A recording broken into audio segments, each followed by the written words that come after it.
আপুনি মানি ল'ব নোখোজিলেও মৰমবোৰ কোনোবাখিনিত আপোনাৰ দ্বাৰা উপেক্ষিত হ'লেও আপোনাৰ দাবীক প্ৰত্যাখ্যান কৰি মৰমবোৰৰ প্ৰত্যাখ্যানখিনিক আগুৱাই মই ক'ম, হয়, ভাল পাওঁ আপোনাক।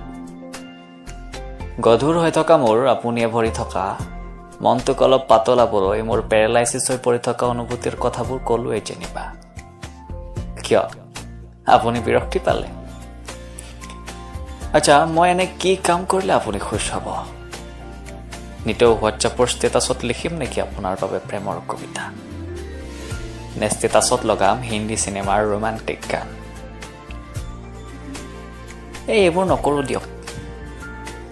ভাল পোৱাবোৰ জানো হোৱাটছএপৰ ষ্টেটাছৰ জৰিয়তে প্ৰকাশ কৰিব পাৰি? বাৰু, কেতিয়াবা লগ হ'ম। দামী ৰেষ্টুৰেণ্ট নহ'লেও সাধাৰণ চাহ দোকান এখনতে চাহ খাম।